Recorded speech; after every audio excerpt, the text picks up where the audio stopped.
Good afternoon. My name is Joseph Lloyd and I source cars for people on a professional basis. Although most of the cars I source are between £1,000 and £5,000, very often I've been asked to show something a little bit cheaper on the channel, and so I came up with No Budget Reviews, the series where we look at cars that you can buy in good condition with an MOT for under £1,000 and you can enjoy driving. We don't film this in an expensive manner, we don't use separate microphones, we don't use fluid head tripods, we don't even use a DSLR, but we do have a lot of fun.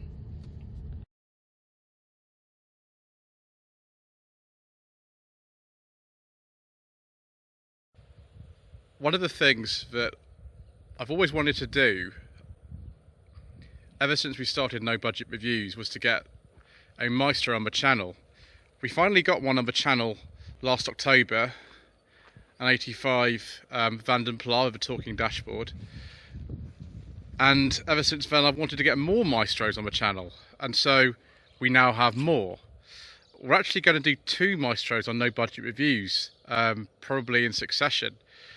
But this is the first one.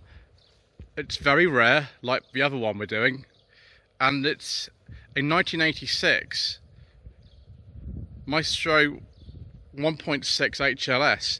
Now this was the predecessor to the Mayfair, and this is one of the last Maestros with the original dashboard in it. It's not the talking dashboard, that was only in some higher spec models like the Vanden Plas and the MG. But this is the basic, it's the basic type, but it's the newer version. It's really strange. It's got the clock faces from the newer dashboard, which is out of the Montego, but the actual kind of construction of it is the earlier type, which is probably because this is a January '86 and they changed in February '86. That probably explains it. So the Mayfair was nice and posh, a bit like the Vanden Plas, but slightly less. And so the HLS is like that too. We've got central locking in this car and electric windows. One thing we don't have is power steering. Very few Maestros, I'm finding out, from Patrick, who you just saw over there, who owns these 2 lovely cars, and other stuff we're going to be filming over the next day or so. Just tells me that, you know, Maestros didn't really have power steering very much. It was a pretty rare thing to have. Even a Vanden Plas I drove last year, which is an automatic car, had no power steering. It was an option. So straight away we can tell this is an earlier car because we've got the electric window switches down there. But these are the later instrument dials, which you recognise from like a Montego. So the electric window switches in the later dash cars are actually down here. So it is a bit of a weird kind of hybrid. Manual choke on this car as well. The stalks of the original type with the horn push on here that was very common for British cars of 70s in particular. And this car was originally designed in the late 70s. Wiper stalk here. It will focus properly, which it's a bit bright today, and then the lights are actually just here. Stereo has been upgraded for a more modern unit. Obviously we've got an ashtray on here, and you can even see here we've got the good old caravan symbol. I love the caravan symbol from Maestros and Montegos. I don't know why. Someone actually explained to me recently what it was for, and I can't quite remember. It's to do with a particular tow bar setup, but yes, it's just brilliant. So, massive glove box, big enough for secret mission documents and peanuts and things. An area on the top for Mr. Richardson from Furious Driving to put his tea. And lots of blue, very, very blue. A bit like a sort of, I don't know, Nissan Stanza or something like that. And who knows, we might actually have a Nissan Stanza coming up on the channel this year. I remember everything like these seatbelt buckles here, the handbrake lever, because my grandfather had about 5 Maestros in the 1980s and 90s, and I remember quite a few of them. I think he had an HLS or an HLE, it's one of the earlier ones. I don't remember, I was very young, but yes, it certainly looks very familiar. Some of the wiper controls are up here actually, rather than being on the stalk, which is interesting. Right, let's get in the back. Right, lovely little coach line on here. One of the things I like about Maestros is, for their time, they're quite spacious cars. It might not look like it now, but that isn't too bad compared to like a Mark III Escort. My feet go right underneath there. I've actually got enough headroom, and we also got, because this is an HLS, we've got the luxury of a rear armrest.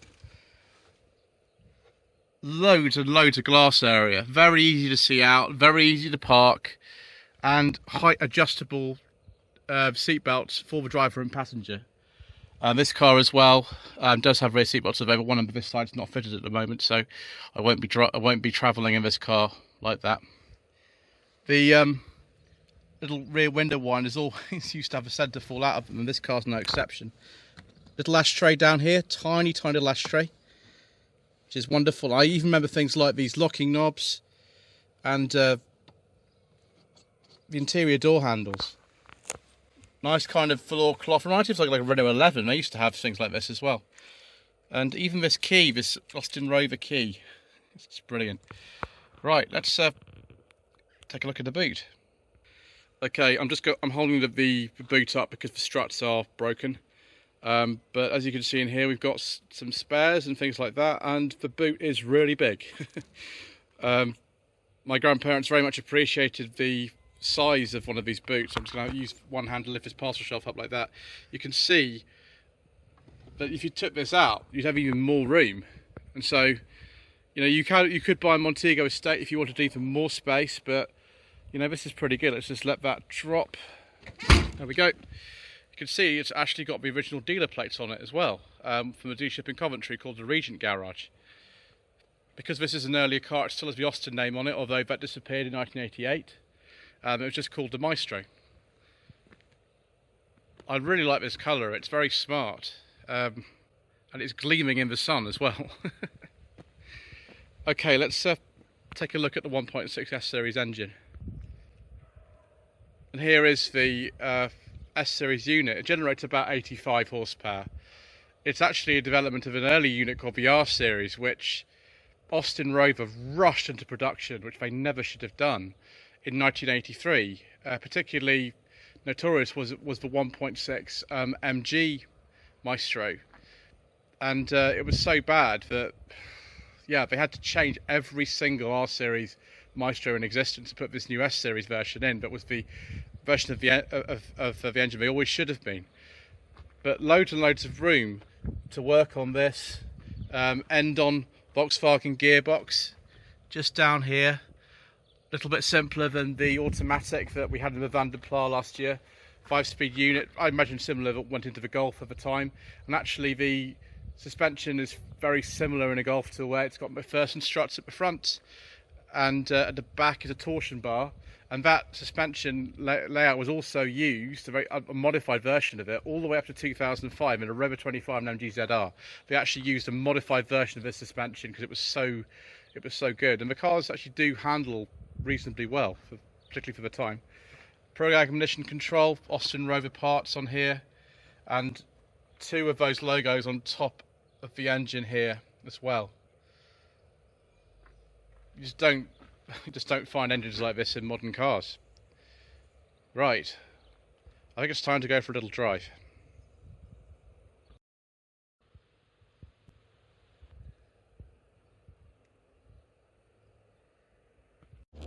Left, isn't it? Yeah.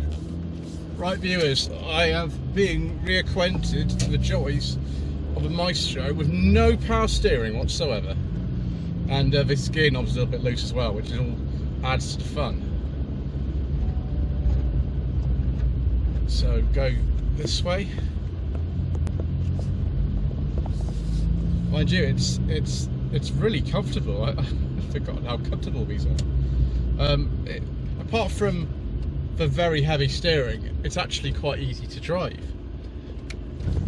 So at launch, of course, the engines were just 1.3 and 1.6 litres. The venerable A series in A+ form with either 64 or 68 brake horsepower. The 64 brake horsepower version was the HLE, which was sort of based on sort of bit of the same idea as the Polo Formal E, which was an economy version of the Polo. I think it had the same gearbox as well. Only a 4-speed at the start, but later a 5-speed.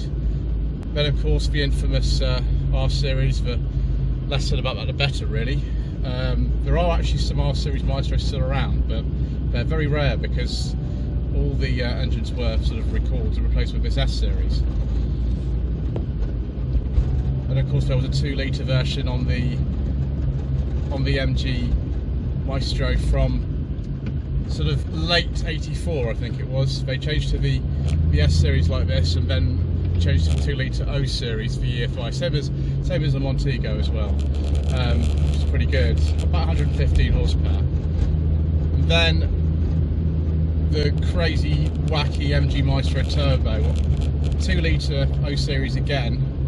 I think actually that might have been the Emerson. I can't remember. It's one of the two. 152 horsepower. That's more than the Escort RS Turbo. So very, very quick indeed. Mind you, this actually feels quite nippy. It feels pretty good. It feels a lot faster with a manual gearbox. That's for sure. There were also some diesels, the Perkins Premier units, but as usual, we don't talk about diesels on this channel.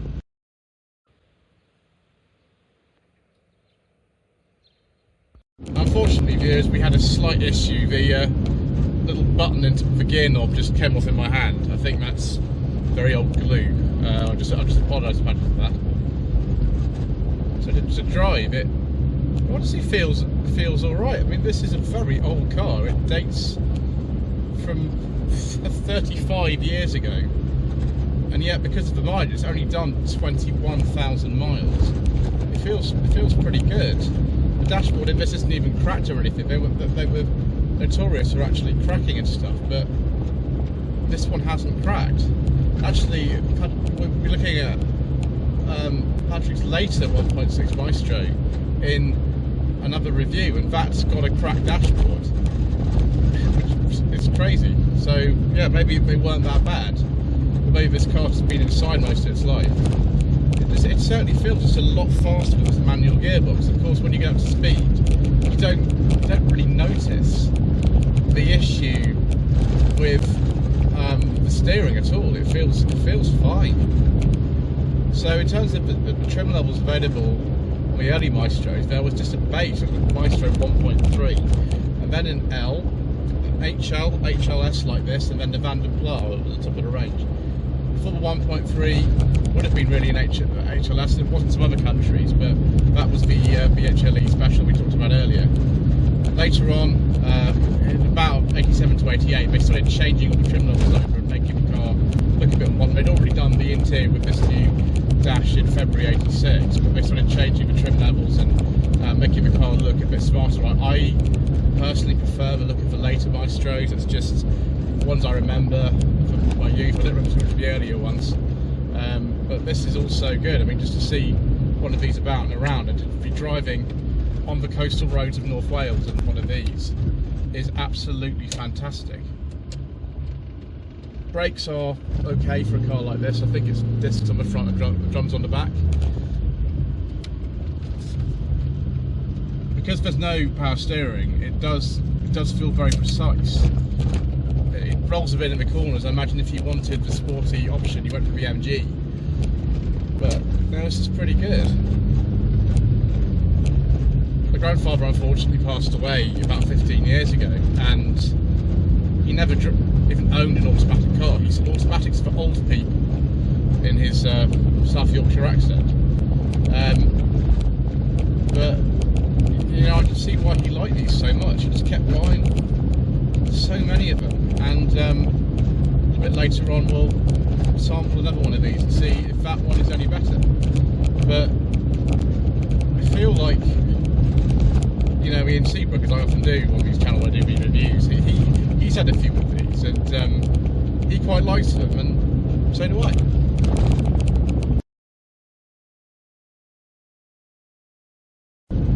One of the things I'm noticing, viewers, is that the roads around here aren't particularly good. I mean, the car's handling them pretty well, particularly for something at this age, but yes, it's maybe not the same sophistication of a ride as a Jaguar XJS or so, but the Jaguar XJS costs a lot more money.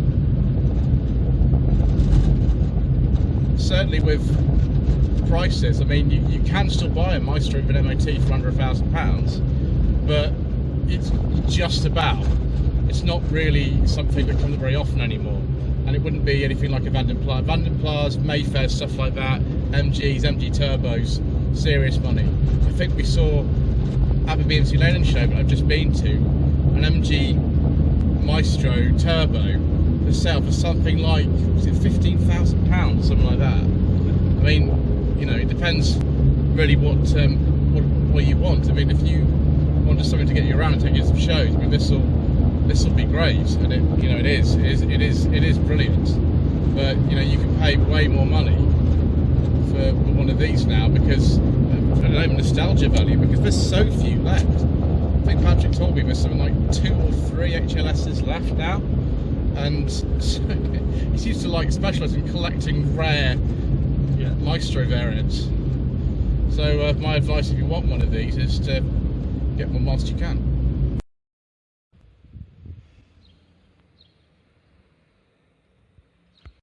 Oh viewers, I have enjoyed myself once again. I do like Maestros very much, and yeah, I make no apology about that whatsoever.